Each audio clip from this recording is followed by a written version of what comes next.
अहिंसा के अग्रदूत, त्रैकाल दृष्टा, भवी जीवों के तारनहार, शासनेश प्रभु श्रमण भगवान महावीर स्वामी के चरणों में कोटि कोटि वंदन।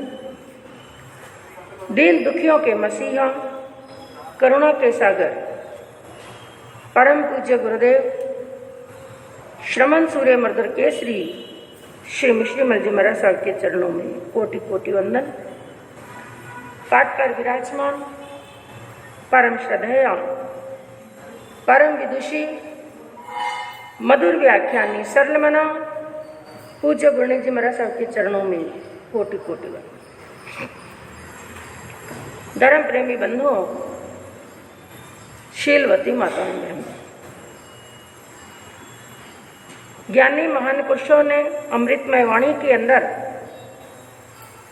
संदेश दिया, उपदेश दिया, कई प्रकार की शिक्षाएं प्रदान की, जिसके अंदर एक स्थान पर फरमाया, क्रोधो वैवस्वतो राजा, तृष्णा वैतरणी नदी, विद्या काम दुहा धेनु, संतोषो नंदनम वनम। चार बातें बताई और वो चार चीजें किसके समान है इसका कंपैरिजन किया। सबसे पहले कहा कि क्रोधो वैवस्वतो राजा, जो क्रोध रूपी कषाय है वे साक्षात यमराज के समान है। किसके समान है? यमराज के समान है। क्रोध करने वाला दूसरे का बाद में कुछ बिगाड़ता है, पहले स्व का बिगाड़ता है। तो क्रोध को यमराज के समान बताया। तृष्णा वैतरणी नदी, तृष्णा को एक नदी के समान बताया, और वो भी कौन सी नदी? वैतरणी नदी। कहाँ पर बहती है वैतरणी नदी? नरक के अंदर। धरती पर कई प्रकार की नदियां हैं, लेकिन नरक के अंदर एक ही नदी है जिसका नाम है वैतरणी नदी। वैतरणी नदी भी एक प्रकार से दुख का प्रतीक है, असाता का, कष्ट का प्रतीक है। कैसे? कि जब एक नारकी का नेरिया, जिस समय उसे भयंकर प्यास लगती है, भयंकर तृषा लगती है, कंठ सूखने लगता है, वो पानी की तलाश में इधर उधर चारों तरफ भागता है, पानी नहीं मिलता। क्योंकि नारकी के अंदर बताया, अनंती भूख, अनंती प्यास, अनंता असहाय, अनंता दुख, अनंती पीड़ा, अनंता कष्ट, 10 चीजें हैं, 10 ही अनंत। तो पानी की तलाश में इधर उधर दौड़ता है, तो सामने उसे बहती हुई नदी दिखाई देती है। दिखाई तो देता है ठंडा शीतल जल, इसलिए जैसे तैसे दौड़ता हुआ, भागता हुआ, पांव को घसीटता हुआ वहां तक नदी के किनारे पहुंचता है। नदी के किनारे पहुंचा और अंजलि भर करके वहां का जल लिया, और मन में क्या चाहा है कि मेरी क्या बुझ जाएगी? प्यास। लेकिन होता क्या है, जैसे ही अंजलि भर करके उस अंजलि के जल को मुख तक लाता है, पीने के लिए तत्पर होता है, तो क्या देखता है? वो ठंडा और शीतल जल नहीं है, क्योंकि वैतरणी नदी जल की नदी नहीं है। वो किसकी नदी है? उबलते हुए खून की नदी। बहने, आप शांति से प्लीज बैठ जाएं। वो बैठते रहेंगे, स्थान मालूम है, या तो आप खड़े होकर के ड्यूटी दे दीजिए। तो उखलते हुए खून की, रक्त की नदी है। तो इतना उसने सोचा था, इतना मन में विचार किया था, मेरी प्यास बुझ जाएगी, लेकिन उसकी प्यास नहीं बुझती है, बल्कि उखलता उखलता खून उसके सामने, उसके हाथों में आता है। तो तृष्णा को भी वैसी ही वैतरणी नदी के समान बताया, क्योंकि वैतरणी नदी है तो खून की नदी, लेकिन दिखाई क्या देती है? पानी की नदी। इसी प्रकार तृष्णावान मनुष्य को क्या लगता है कि धन होगा, पैसा होगा, मेरे पास में संपत्ति होगी तो मैं क्या होऊंगा? सुखी रह जाऊंगा, सुखी हो जाऊंगा। लेकिन ज्ञानियों ने कहा तृष्णावान 3 काल में भी सुखी होने वाला नहीं है। तो तृष्णा को एक प्रकार से, इस तृष्णा को मृग तृष्णा के समान भी बताया। किस तृष्णा के? हाँ, संसार का ये लोभ, लालच और तृष्णा, आकांक्षाएं, कामनाएं जितनी भी हैं, इसको किसके समान बताया? मृग तृष्णा। क्या होती है मृग तृष्णा? एक मृग होता है जंगल के अंदर, उसे भी जब प्यास लगती है, भयंकर कड़क धूप पड़ती है, उसे दौड़ते हुए सामने किसी स्थान पर पानी दिखाई देता है, दौड़ता दौड़ता वहां पर जाता है, लेकिन वहां पर पहुंचता है तो जल नहीं है और उसे एक खुशबू आती है, जोरदार खुशबू आती है। उस खुशबू को पाने के लिए, ये कौन सी चीज में से खुशबू आ रही है, उसको पाने के लिए दौड़ता है, भागता है, लेकिन वो खुशबूदार वस्तु उसे मिलती नहीं। क्यों नहीं मिलती? क्योंकि वो खुशबूदार चीज है कहाँ पर? उसकी नाभि में है। और वो कौन सी चीज है? कस्तूरी उसकी नाभि में है, लेकिन वो ढूंढ क्या रहा है? बाहर ढूंढ रहा है। तो तृष्णा के लिए बताया तृष्णा वैतरणी नदी के समान है। और तीसरी बात बताई विद्या काम दुहा धेनु। विद्या यानी ज्ञान, ये काम धेनु के समान है। एक गाय होती है जो देवनामी गाय जिसे कहा जाता है, और गाय को कहते हैं धेनु। कामधेनु कामनाओं को पूरी करने वाली एक ऐसी गाय जिसके सामने जाकर के कुछ भी कामना की जाए, संसार का भौतिक पदार्थ जो भी मांगा जाए सब कुछ मिल जाता है। तो जो ज्ञान है, जो विद्या है, वो कामधेनु गाय के समान है। और चौथी बात कही संतोषो नंदनम वनम। जो संतोष है ना, वो किसके समान है? नंदन वन के समान। धरती पर कई प्रकार के वन हैं, लेकिन सबसे ज्यादा सुहावना वन कौन सा है? नंदन वन। और जिसके अंदर घूमने के लिए, रमन करने के लिए देवलोक के देवता भी आते हैं। और कहाँ पर है नंदन वन? मेरू पर्वत पर। मेरू पर्वत पर। और बंधु, आपने कई बार देखा होगा कि जब आप बाग बगीचे में घूमने के लिए जाते हैं तो मन क्या हो जाता है?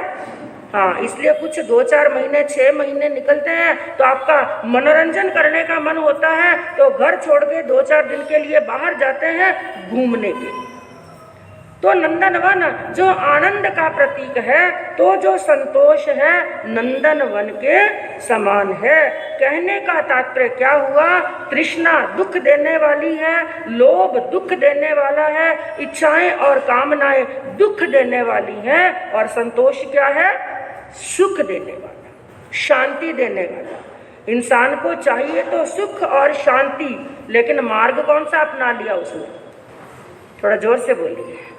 चाहिए तो सुख और शांति, लेकिन मार्ग कौन सा अपनाया है? दुख का। मार्ग दुख का अपना लिया है। और यदि सुख शांति चाहिए तो मन में क्या होना चाहिए? संतोष। और यदि मन में संतोष नहीं है और पाने की इच्छा मन में जाग रही है, तो वो मनुष्य कभी सुखी होने वाला नहीं। क्योंकि बंधुओं, धन का और मनुष्य के जीवन का संबंध कैसा? ज्ञानियों ने अपने ज्ञान से देख करके बताया मनुष्य के जीवन का और धन का संबंध कैसा। कहा कि नाव और पानी जैसा। किसके समान? इसको भी समझने का प्रयास करना। नाव और पानी जैसा संबंध है। जैसे नाव को गति यदि मिलनी है, गति चाहिए, और नाव को चलना है, उसको गति देने के लिए पानी बहुत जरूरी है। क्या पानी के बिना नाव चल सकती है? पत्थर पर नाव चलेगी? नहीं। थल भाग पर नहीं। नाव को गति देने के लिए, नाव को चलाने के लिए जल बहुत जरूरी है। लेकिन वही जल यदि नाव में भर दिया जाए, वही जल यदि नाव में भर दिया जाए तो क्या होगा? वो नाव डूब जाएगी। नाव भी डूबेगी, नाविक भी डूबेगा, और नाव में सवार करने वाले सभी सवार भी डूब जाएंगे। जो जल उसका रक्षक बन रहा था, उसका सहायक बन रहा था, वही जल उसके लिए भक्षक बन गया। उसी प्रकार हमारा जो मनुष्य का जो जीवन है ना, उस नाव के समान है, और धन पानी के समान। जीवन चलाने के लिए धन चाहिए, वहां तक ठीक, लेकिन जैसे पानी नाव में भर करके उसको डुबोने का काम करता है, उसी प्रकार ये धन, ये लोभ, ये लालच, ये तृष्णा यदि हृदय में बैठ जाए ना, तो मनुष्य की नाव को भी लेकर के वो डूब जाता है, अधोगति के अंदर लेकर चला जाता है। और संसार के भौतिक पदार्थों के अंदर सुख कितना, इंसान यही सोचता है ना, सब प्रकार के साधन होंगे, सब प्रकार की संपत्तियां होंगी तो मैं क्या होऊंगा, सुखी। लेकिन प्रभु ने अपने केवल ज्ञान से जान करके, देख करके बताया संसार की चीजों के अंदर सुख कितना और दुख कितना। उसके लिए एक सूत्र दिया प्रभु ने, क्षणमित्त सुखा बहुकाल दुखा। संसार के भौतिक पदार्थों के अंदर क्षण मात्र का सुख है और लंबे समय का, हाँ थोड़ा जोर से बोलिए, क्षण मात्र का सुख है और लंबे समय का दुख है। लेकिन मनुष्य को यही लगता है मेरे पास में खूब सारा धन होगा तो मैं सुखी हो जाऊंगा। यदि ऐसा होता तो आज सबके सब धनवान क्या होते, सुखी होते। लेकिन स्थिति कुछ विपरीत हो गई है। निर्धन तो शायद फिर शांति से चैन की नींद सोता है, हाँ मजदूरी करता है, मजदूरी करके लूखा सूखा जैसा मिल जाता है ना, फुटपाथ पर भी सो जाता है, गाड़ियां चल रही हैं, हॉर्न की आवाज आ रही है, लेकिन फिर भी वो रोड पर कैसी नींद ले रहा है, मस्त नींद लेता है ना। और आप लोगों को डल्लब के गद्दे पर सोने के बाद में भी नींद नहीं आती है। धनवान ज्यादा दुखी है, यदि हम ये बात कहते तो कोई अतिशयोक्ति नहीं है। गरीब से भी ज्यादा दुखी कौन है, धनवान। लेकिन सबके सब धनवान भी दुखी नहीं है। कौन सा धनवान दुखी है, जिसकी तृष्णा विशाल है, जिसका लोभ विशाल है और जिसका राग विशाल है, जिसकी आसक्ति विशाल है, वो धनवान होने के बाद में भी कभी सुखी होने वाला नहीं। इसलिए एक मारवाड़ी कवि ने बड़ी अच्छी बात कही। क्या कहा कि हजारा पकवान खाया रे पचे भी आ जीव लुखी री लुखी रवे। इस जीव का स्वभाव क्या है, बोलते नहीं है। अब तो सप्ताह भर हो गया भाई, अब सीख जाओ, सप्ताह भर हो गया। मैं कहते कहते कहीं हम भी ना थक जाएं कहते कहते, इसलिए बोलिए थोड़ा। जीव का स्वभाव क्या है, ये क्या रहती है, लुखी। कभी चीकनी हुई क्या? आप कहीं फंक्शन में गए, जिमन में गए, वहां पर खूब तले हुए पदार्थ खाए, शटरस के भोजन खाए। मैं को शटरस के और तले हुए भोजन छोड़ो, एक गिलास पर करके घी का पी लिया, खूब मसालेदार चीजें खाई। क्या कभी ये जीभ चीकनी हुई क्या? एक थोड़ी सी एक बूंद सब्जी के रसे की एक थोड़ी सी बूंद कपड़ों पर गिर जाती है तो कपड़े को क्या करना पड़ता है? हाँ, कई बार तो ऐसा निशान हो जाता है ना, साबुन से भी नहीं जाता है। हाँ, ब्लीचिंग वाटर डालना पड़ता है और कई बार तो जाता ही नहीं है, ऐसी हालत होती है। साबुन लगा लगा करके धोना पड़ता है। लेकिन क्या कभी आपको ऐसा याद आया, आपने डट करके सटरस के भोजन किए, खूब माल मसाले खाए और जीभ चिमटी हो गई और आपने साबुन लगा करके जीभ को धोया? नहीं धोया, अपने आप ही। ये तो माल अंदर गया और जीभ एकदम लुकी की लुकी। तो क्या कहा, हजारा पकवान खाया रे पचे भी आजीब, लुकी री लुकी रेवे और करोड़ारा धन कमाया रे पचे भी सेठ जी दुखी रा। आपने कहा करोड़ों का धन कमाने के बाद में भी सेठ जी क्या है?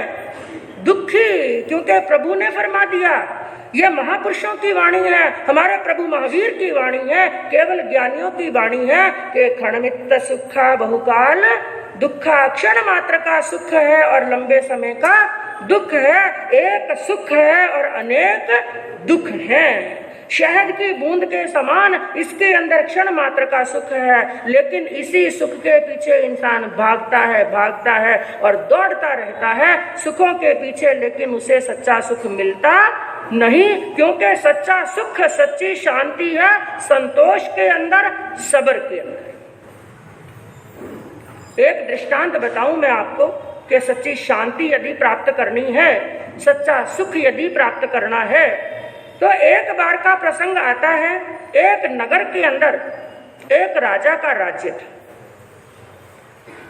और राजा लोगों के लिए बताया कि राजा लोगों की और राज्य बढ़ाने की तृष्णा कभी शांत नहीं होती है। क्योंकि संसार के अंदर कई प्रकार के खड्डे ऐसे हैं ना जो कभी भरते नहीं। जैसे राजा लोगों की राज्य प्राप्त करने की इच्छा, ये भी खड्डे के समान है, वो खड्डा कभी भरता नहीं। कितना भी बड़ा राज्य हो जाए लेकिन राजा को क्या दिखाई देता है? छोटा।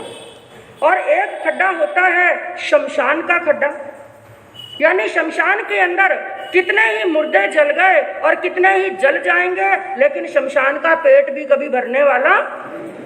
एक होता है समुद्र का खड्डा, समुद्र के अंदर सैकड़ों हजारों नदियां आकर के मिल जाएं, लेकिन कभी ऐसा होने वाला नहीं है कि समुद्र के अंदर और नदी का जल समाने वाला, उसका खड्डा भी कभी भरता नहीं।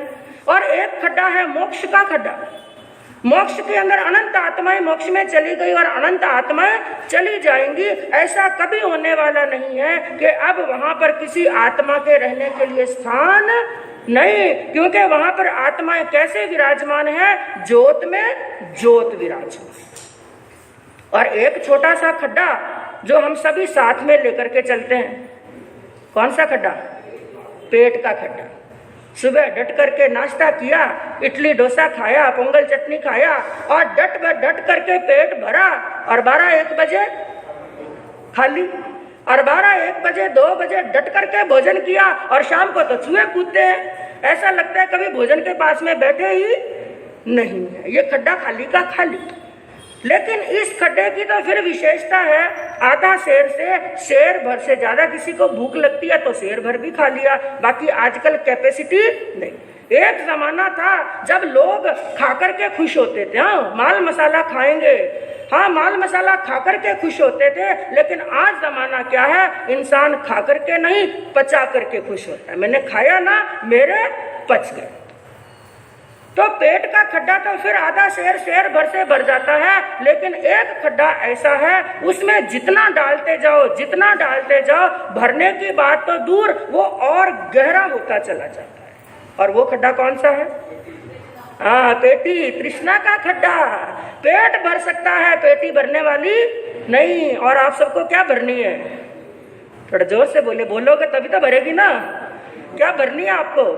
पेटी भरनी है। और लेकिन याद रखना, ये पेटी ना कभी किसी की भरी है और ना कभी भर पाएगी। पेट भर सकती है धरती, लेकिन किसी की पेटी नहीं। तो राजा के मन में विचार आया, मैं दूसरे राज्य पर आक्रमण करूं, मेरा पड़ोसी राज्य के पास में खूब धन माल है, खूब बड़ा कोष है, खूब बड़ी पृथ्वी है, मैं आक्रमण कर दूं। तो ऐसा करने के लिए उसने अपने मंत्रिमंडल की मीटिंग बुलाई। मंत्री लोग आए, राजा ने बात रखी, लेकिन मंत्रियों ने, प्रधानों ने, जो बुद्धि के निधान थे, उन्होंने कहा, राजन ये बात तो सोचना आपका सत्य है, लेकिन एक बात हमें आक्रमण करने से पहले ध्यान में ले लेनी चाहिए। किसी पर आक्रमण करने से पहले उसकी शक्ति को जानना, और हमने जाना है उस राजा की शक्ति हमसे कई गुना ज्यादा है, कई गुना बड़ी सेना है। कहीं ऐसा ना हो कि हमें लेने के देने पड़ जाए, जो हाथ में है वो भी फिसल जाए। इसलिए अभी आक्रमण करने का विचार आप छोड़ दो। अब सभी मंत्रियों ने, प्रधानों ने ये सलाह दी। अब राजा को न चाहते हुए भी ये बात माननी पड़ी। लेकिन हुआ क्या? ऊपर से तो राजा ने बात मान ली, अकेला राजा कुछ नहीं कर सकता है, प्रजा उसके साथ में चाहिए, मंत्रिमंडल साथ में चाहिए। तो राजा ने ऊपर से तो बात छोड़ दी, लेकिन अंदर ये बात घर कर गई। और कोई बात घर कर जाती है ना, तो धीरे धीरे वो चिंता का रूप ले लेती है। और चिंता इंसान के लिए चिता से भी बढ़कर है। और ये चिंता इंसान को अंदर ही अंदर ऐसे खा जाती है जैसे लकड़ी को घुन खा जाता है। तो राजा को चिंता रहने लगी। और जब इंसान ज्यादा टेंशन में, ज्यादा चिंता में होता है ना, तो रात को नींद आती नहीं है, दिन का चैन भी गायब हो जाता है, किसी से बात करना अच्छा नहीं लगता, और सामने भाना आता है तो भोजन भी भाता नहीं। तो राजा की भी स्थिति यही हो गई। उनको खाना भाना बंद हो गया, भोजन अच्छा लगता नहीं है, रात को नींद आती नहीं है, और धीरे धीरे शरीर अस्वस्थ होने लगा। वैद्यों को बुलाया, हकीमों को बुलाया, राजा का इलाज करवाया, लेकिन कोई बीमारी हो, हकीम के पास में, डॉक्टर और वैद्य के पास में भी शरीर के बीमारी का इलाज है, इस चिंता की बीमारी का इलाज डॉक्टर के पास में भी नहीं। सबने हाथ झटक दिए। राजा की बीमारी समझ में नहीं आई। 2 महीने निकल गए, 4 महीने, 6 महीने निकल गए। परिस्थिति यह हो गई, राजा का उठना बैठना भी मुश्किल, शरीर का आधा वजन भी घट गया, एकदम दुबले पतले। और परिवार के सदस्यों ने सोचा लगता है राजा को कोई लाइलाज बीमारी लग गई है, अब इसका इलाज होने वाला नहीं। सबने हिम्मत हार दी, अब सब इलाज बंद हो गए। एक बार के समय योग की बात है, उस नगर के अंदर एक अनुभवी व्यक्ति आया। उसने सुना राजा अस्वस्थ है, विचार किया चल करके राजा से बात करते हैं।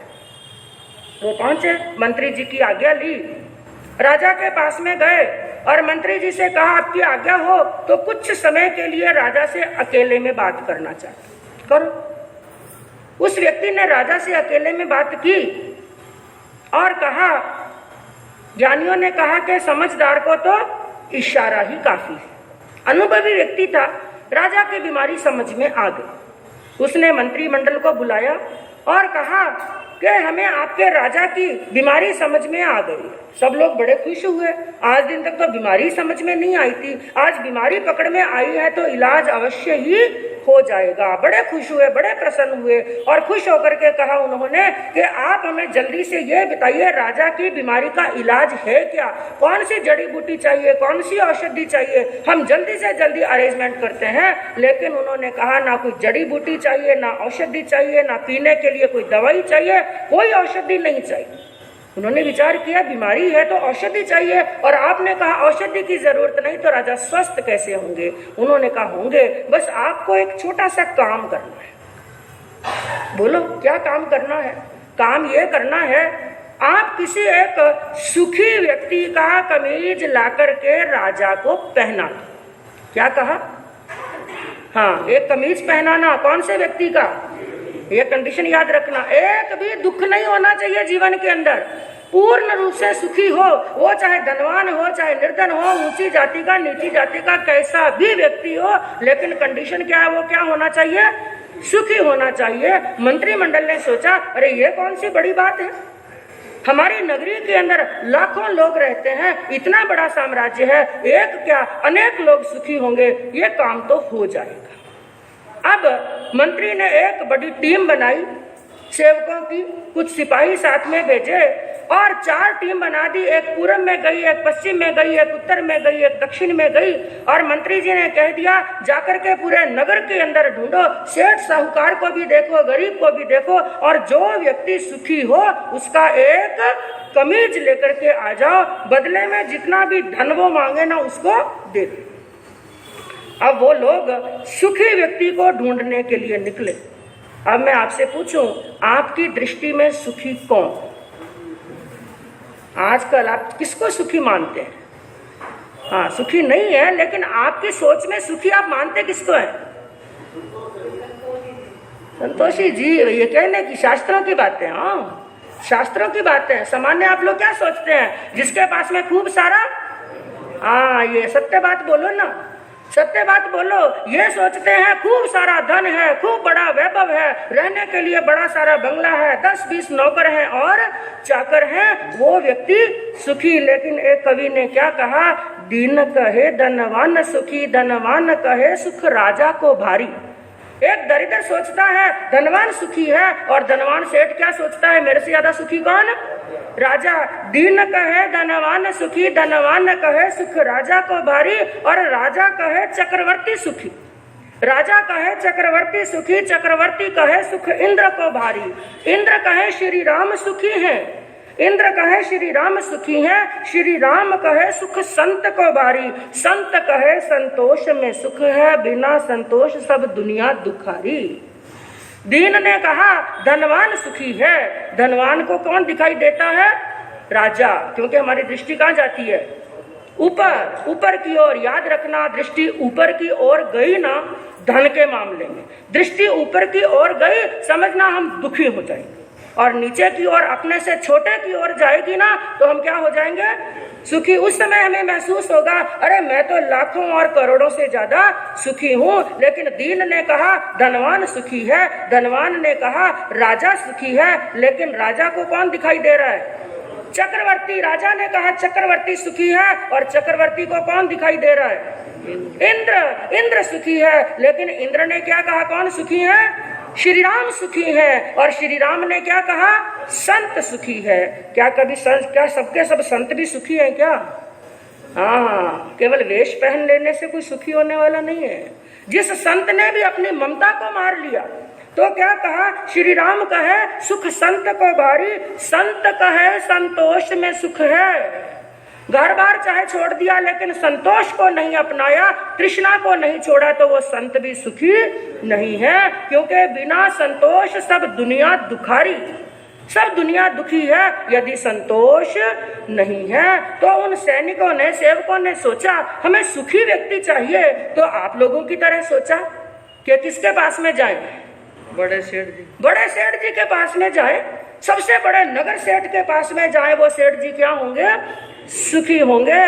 पहुंच गए एक बड़े नगर सेठ के पास में, खूब बड़ा बंगला है, खूब बड़ा वैभव है, बड़ा व्यापार चल रहा है। पहुंच गए वहां पर और जाकर सेठ जी से पूछा, खूब वहां पर कतार लगी हुई थी उनके वहां पर कस्टमर की, और सेठ जी के पास में गए, जाकर प्रश्न पूछा, सेठ जी आप सुखी हैं क्या? ये बात सुनी, सेठ जी का चेहरा जो कमल के फूल की तरह खिला हुआ था ना, चेहरा मुरझा गए। क्योंकि ऐसा लगता है जैसे घाव पर क्या लगा दिया किसी ने? हाँ, नमक लगा दिया। हम ऊपर से खुश हैं, दिख रहे हैं, लेकिन अंदर कितना दुख भरा हुआ है ये हम स्वयं जानते हैं। सेठ जी का चेहरा उतर गया। क्या हुआ सेठ जी, आप उदास क्यों हो गए? क्या आप सुखी नहीं हैं?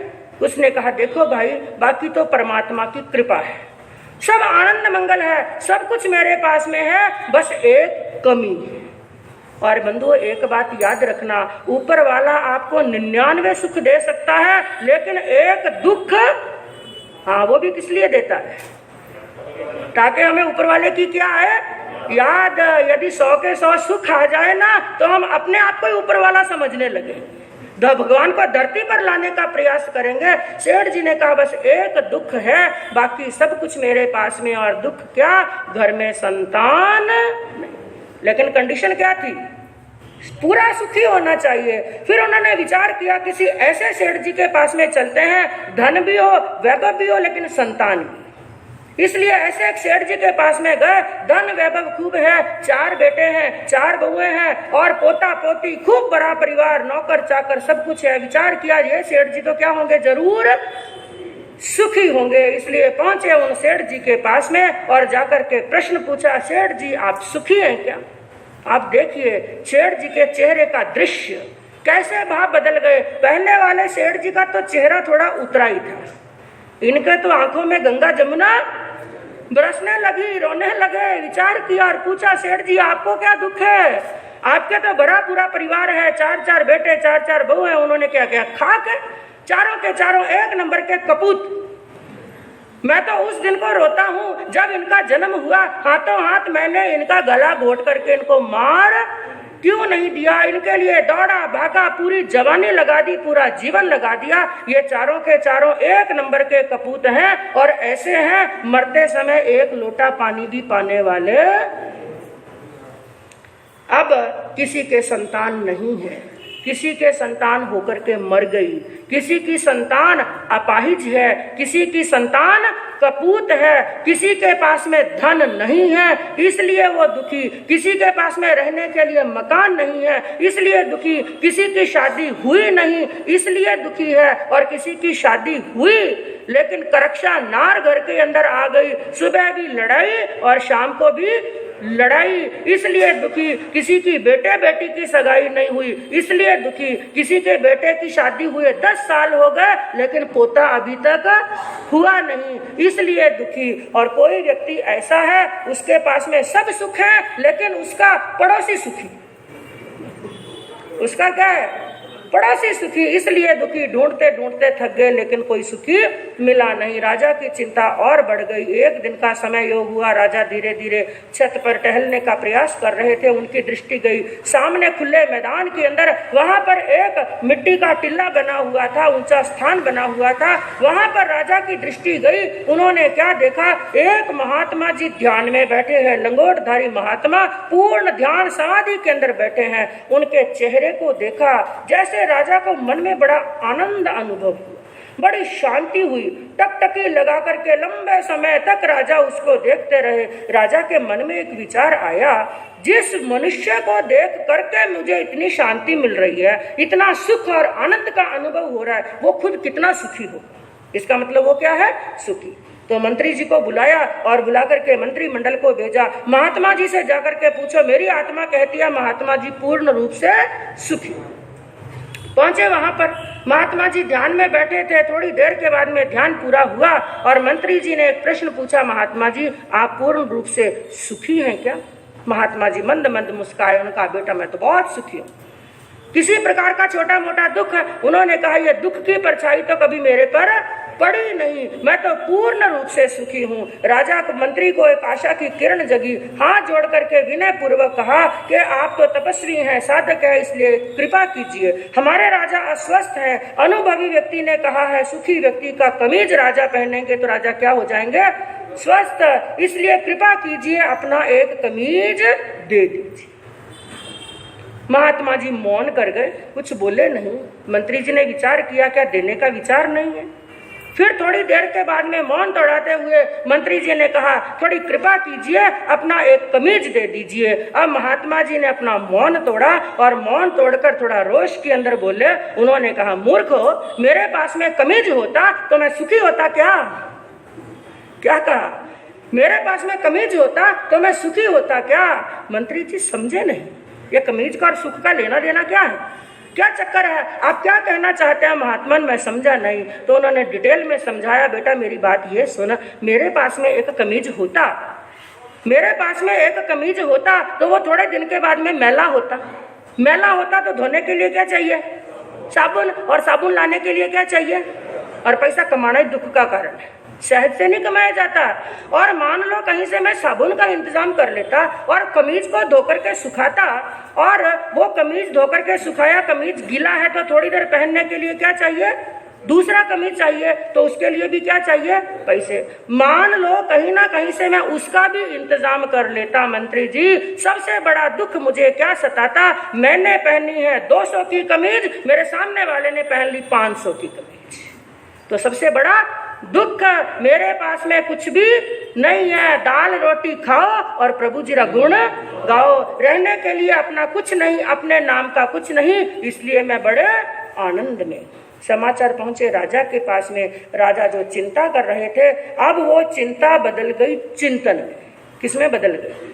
राजा सोचने लगे, इतना कुछ मेरे पास में है, फिर भी मैं दुखी क्यों? क्योंकि और पाने की इच्छा। और महात्मा जी सुखी क्यों? कि उनके पास में जो है वो ही उनके लिए बहुत है। तो यदि हम सुखी होना चाहते हैं ना, आनंद में आना चाहते हैं, तो आना चाहिए संतोष। और एक बात मैं और बता दूं, जो सुखी होना चाहते हैं, आनंद में आना चाहते हैं, पहले तो ये बताओ सुखी होना कौन कौन चाहते हैं? हाँ, सब चाहते हैं, पक्की बात। तो एक गुरु मंत्र दे दूं आपको सुखी होने का, सच्ची बात है।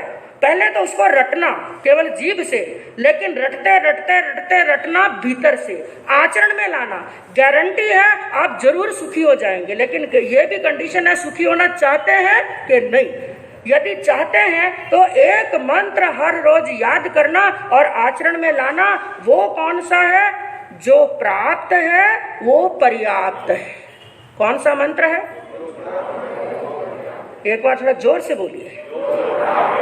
वो पर्याप्त है। बस जो प्राप्त है, जो प्राप्त हो गया, मेरे लिए क्या है? पर्याप्त। ये है सुखी होने का मंत्र, और ये हमारे जीवन में आ गया बंधुओं तो आनंद ही आनंद। और तृष्णावान बने रहे तो राजा की तरह क्या हो जाएंगे? दुखी। छोटी सी जिंदगी है, शांति से जिएंगे, संतोष से जिएंगे बंधुओं, तो इस ब्रह्मे पर ब्रह्मे कल्याण होगा। इसी भावना से शांति। अहिंसा के अग्रदूत, त्रैकाल दृष्टा, भवी जीवों के तारनहार, शासनेश प्रभु श्रमण भगवान महावीर स्वामी के चरणों में कोटि कोटि वंदन। दीन दुखियों के मसीहा, करुणा के सागर, परम पूज्य गुरुदेव श्रमण सूर्य मर्दर केसरी श्री मिश्री मलजी महाराज साहब के चरणों में कोटि कोटि वंदन। पाठ पर विराजमान परम श्रद्धेय परम विदुषी मधुर व्याख्यानी सरल मना पूज्य गुरुनानक जी महाराज साहब के चरणों में कोटि कोटि धर्म प्रेमी बंधुओं, शीलवती माताओं बहनों, ज्ञानी महान पुरुषों ने अमृतमय वाणी की